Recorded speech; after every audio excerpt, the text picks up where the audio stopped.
Coming up today, Korea's rival parties try and fail yet again to do a deal on redrawing the nation's electoral map, with general elections fast approaching. Korea's finance minister hails Moodys' decision to raise Korea's credit rating. He says it will provide protection from the recent rate hike in the United States. But scores of people are missing after a massive landslide hits an industrial park in southern China. Stay tuned for these stories and more.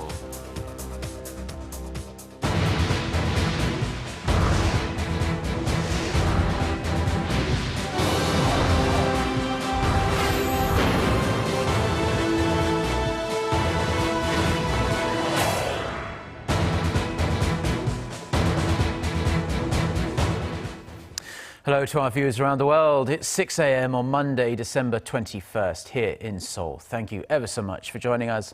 I'm Mark Broom. Our top story this morning. Korea's rival parties have once again failed to reach a compromise on how to redraw the nation's electoral map ahead of general elections set for April next year.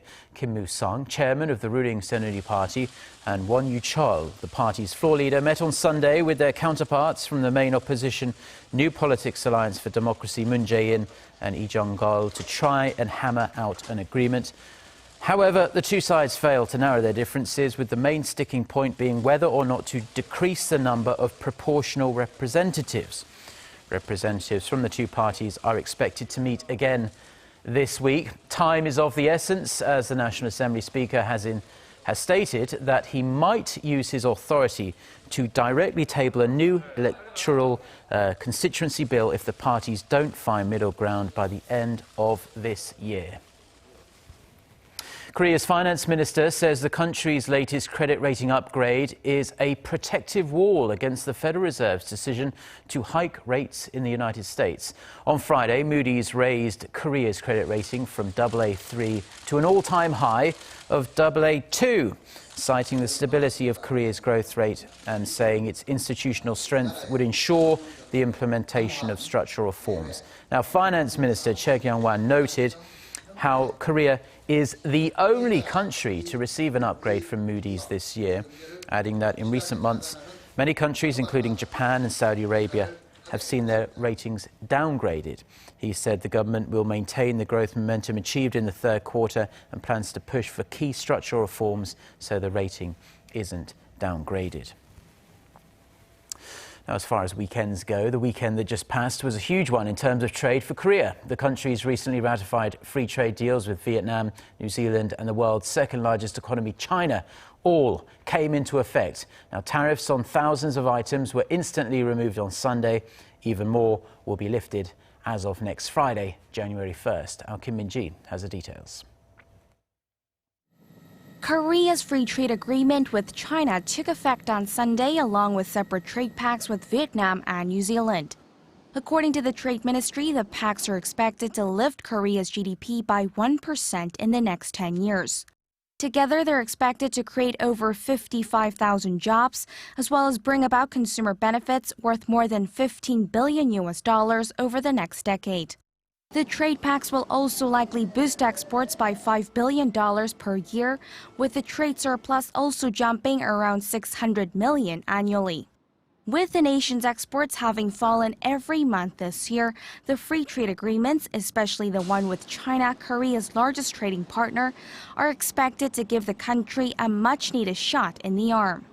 An FTA with the largest trading partner will provide a breakthrough for the Korean exports generally. There will be industries that will go through difficulties, but largely many industries will benefit.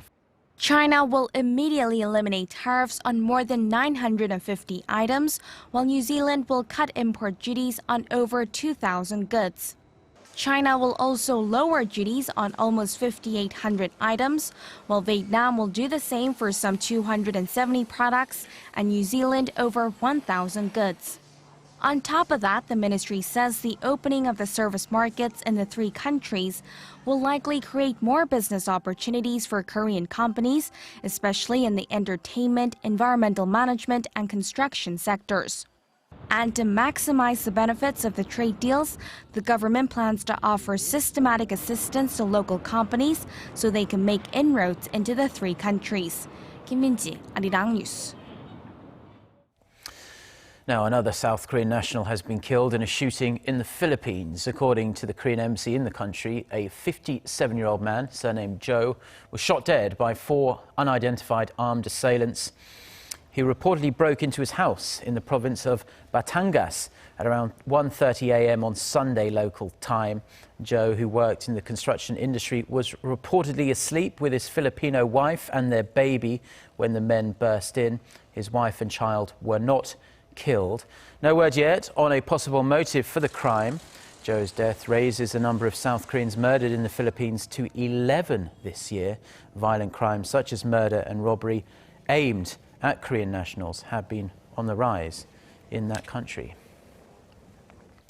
Now, around 60 people have been confirmed missing after a landslide hit an industrial park in China on Sunday. Local authorities in the southern city of Shenzhen say the incident buried or toppled 22 buildings. The landslide covered an area of about 20,000 square meters under mud. Around 1,500 rescue workers have been looking for survivors and pulling people out of the soil. So far, the cause of this devastating landslide is unknown, but some reports suggest the soil that came loose had been dug up in the past 2 years in construction work and was piled up nearby. And hopes are fading for the 80 people missing from a ferry that sank off Indonesia's eastern Sulawesi island over the weekend. 39 passengers were pulled alive from rough seas after the boat ran into trouble on Saturday local time. The head of the rescue team told a news agency in Indonesia that the search for the survivors will resume at the break of dawn on Monday. Now, rescue efforts were hampered severely on Sunday by rough conditions and waves of up to 5 meters high. The local authorities say all of the passengers on board the ferry are Indonesian nationals. A senior White House official has revealed that a firm commitment from North Korea to abandon its nuclear weapons could make, quote, everything possible for the regime, including engagement with the United States. Kim Yeon-bin has this report. During an interview with Seoul-based Yonhap news agency, Daniel Crittenbrink, the senior Asian affairs director at the National Security Council, said that everything is possible if North Korea demonstrates that it is serious about denuclearization. The remark came in response to a question about the U.S. position on North Korea's demand for talks on a peace treaty aimed at formally ending the Korean War.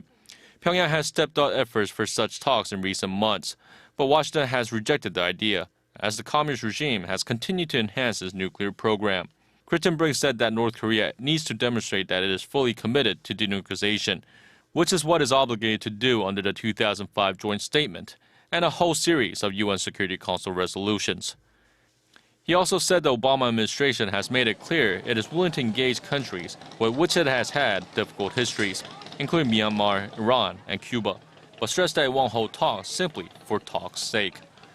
The six-party talks aimed at denuclearizing North Korea, involving the two Koreas, the U.S., China, Japan, and Russia, have been stalled since 2008, with Pyongyang demanding the unconditional resumption of talks, and Washington saying the regime must first take concrete steps toward demonstrating its commitment to denuclearization. Kim Yeon-bin, Arirang News.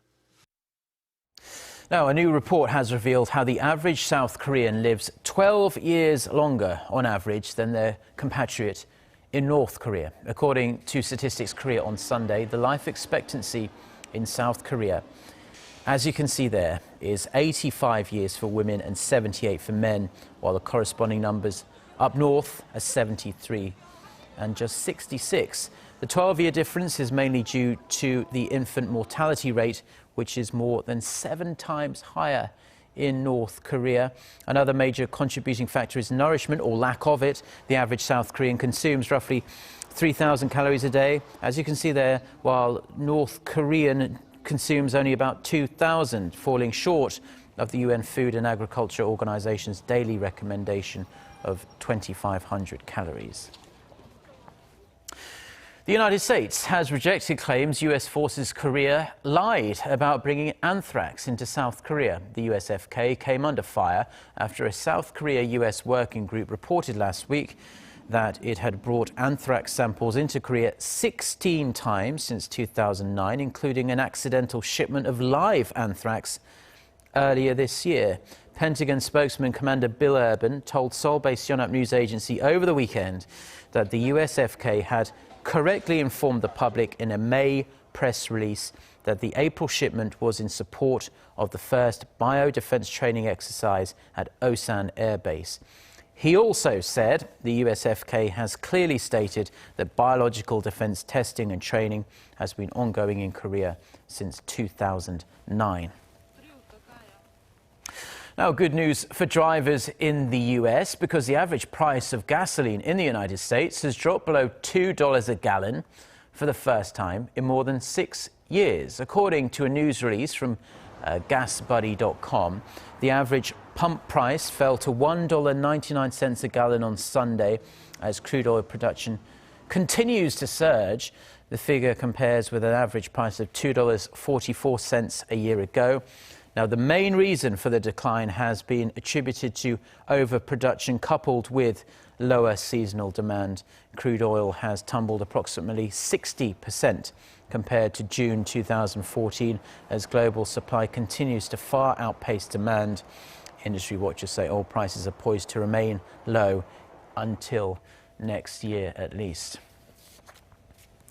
Now, in the wake of the Volkswagen diesel emissions scandal, car makers are accelerating their efforts to develop eco-friendly electric automobiles. A team of Korean researchers has successfully developed a key component which can boost the fuel efficiency of green cars. Our Park Se-young has the details.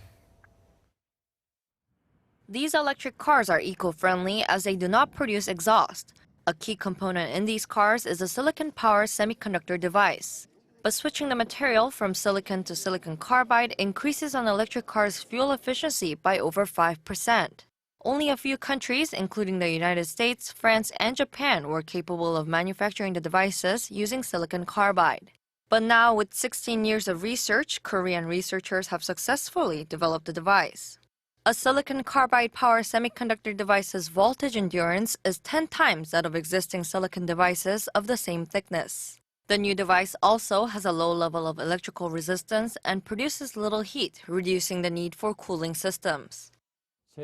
Using our technologies like high-temperature ion implantation, we are able to create silicon carbide power semiconductor devices which dramatically reduce power loss. This technology has been transferred to a local manufacturer to prepare for mass production. The size of the silicon carbide power semiconductor market was over $140 million last year. With a rapid annual growth rate of 37%, the market is forecasted to top $1 billion by 2020. Park Se-young, Arirang News.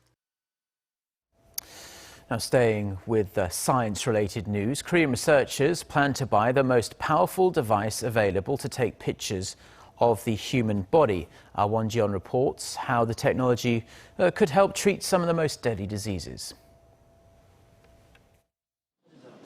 Vascular disease is the second leading cause of death in Korea after cancer.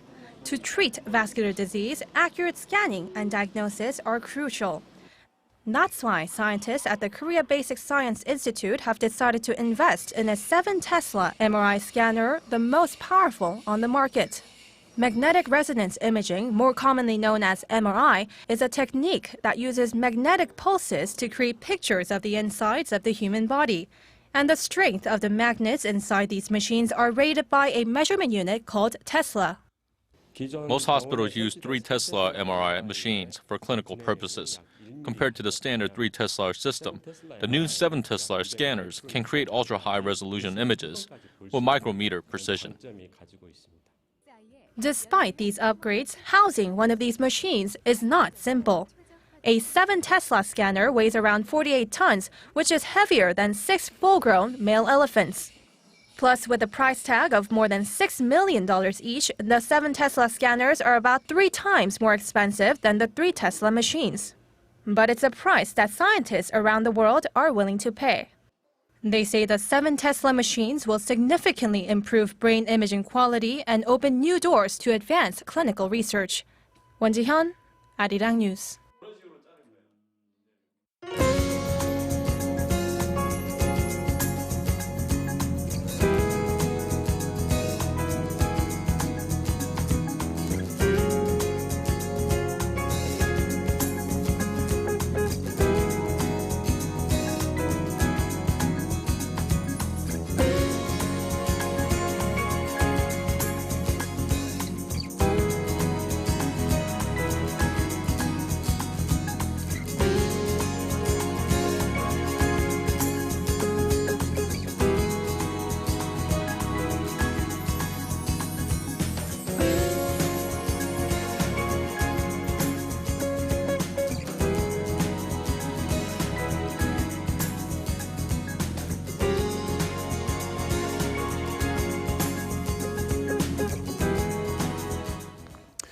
Well, those are stories we have for you on this Monday morning here in Seoul. We do hope your week gets off to a wonderful start.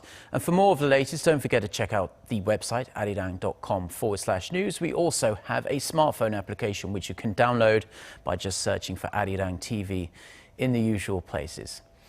We'll see you back again at noon Korea time. Until then, goodbye.